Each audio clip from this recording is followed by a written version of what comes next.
there is a comprehensive talk about this, but I will try to give some explanation about every technique which is the most commonly used worldwide. There is two major types can be divided into two main imaging, especially for functional imaging. The first one is the most probably used technique, which is the most expensive in the imaging by hemodynamic changes. This is an indirect method for measuring the activity of neurons. The activity of neurons is correlated directly with the electrical changes and the firing of the neuron. Whenever the neuron is activated, it will be firing some specific frequency of electrical charges to the nearby neuron. But here, we will try to correlate the hemodynamic changes. Hemo means blood.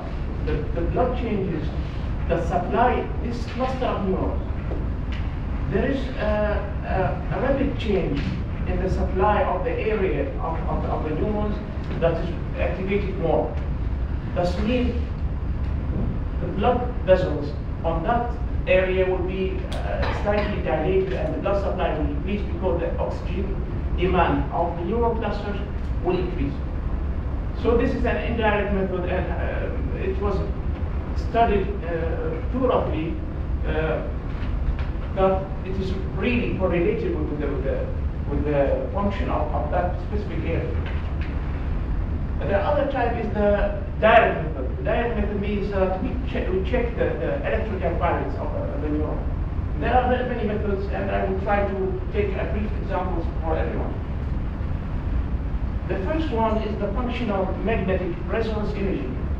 This is the most expensive maybe and most accurate method for functional imaging of the neurons.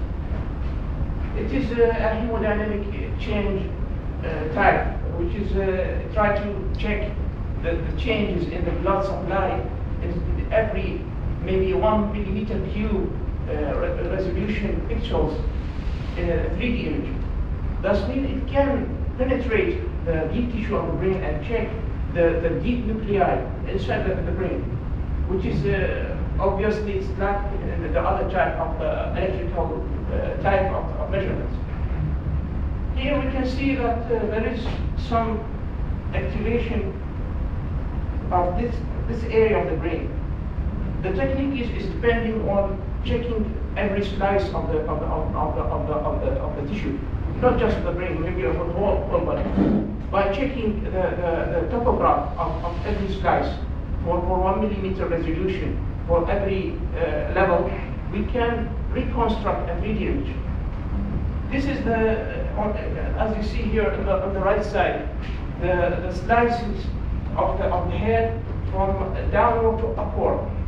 And by computer software, we can reconstruct the organs inside this structure, so that we can deliver a 3D image and we can slice it as we wish.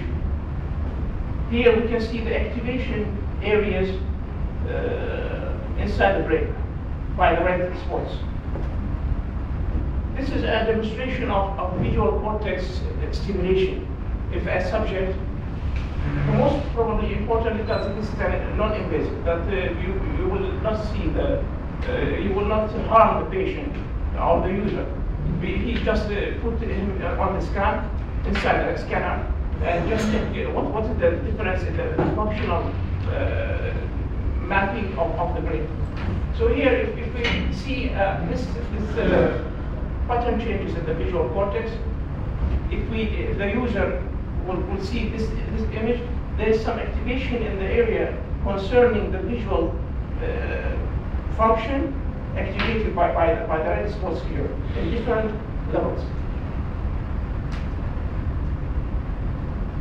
This is an interesting research on correlating some changes in the functional firing of the areas of the brain with putting the user in a virtual reality in different fields.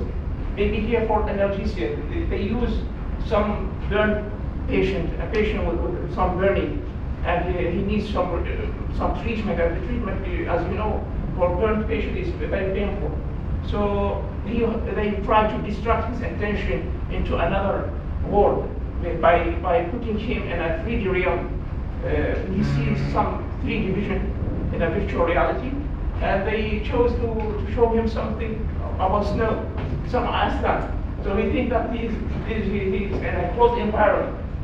And actually, they try to measure the pain response, not just by qualitative measurement, but by fMRI, which can be shown that the brain areas that is related to the pain is decreased in the activation here in the virtual reality experiment. This is the scanner of the fMRI. As you see, that it's a very big and expensive type of imaging. The other type that is very similar to the fMRI is a positron emission tomography. It depends on firing of a positron inside the structure that you want to visualize. Positron is an positively electric charge particle, which is the same mass of electron. And by reacting with some radioactive materials that is injected inside the blood of the patient, you can see the reaction of the neurons, because some tissue cells, which is activated more, it will take this radioactive materials in more concentration. So you check that radioactive material in the different parts of the tissue. The problem with you can see here the 3D reconstruction of the PET, and as you see, the anatomical structure of the tissues are not distinct, are not very clear like in MRI. So here, the sensitivity for a functional tomography is much more better than MRI. But the drawback is that you will lose the clear, crystal clear vision of the anatomical structure of the organ. So here, what they try to propose is they try to take the advantages of both. They try to put a double instrument, and at the same time there is a scanner of MRI and a PET. Here we can see a rat brain. Here the eyes of the rat. As you see here, it is an fMRI image, and here a PET scan, and they combine it in the lowest picture by putting a PET scan over the MRI at the same time. I will not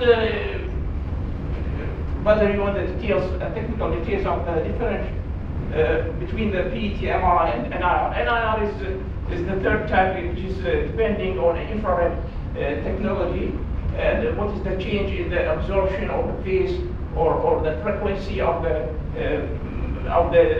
transmitter light that is put on outside the skull, and you will receive the light and see the changes in the physical characteristics of the light, and you can know the function of the underlying tissue. But briefly, there is some difference in the sensitivity and some drawbacks, the price, the cost, and some advantages in every type. So you can, I think you can deduce that the most expensive is the PET and the MRI, because it's a large instrument, and maybe it will cost something about $1 million US or more. But in NIR, it's a portable and a simple instrument, which maybe cost, as you see here, this is a 32-channel instrument, but if you take some less channels, you can make it a portable instrument, and it maybe cost around $10,000 US.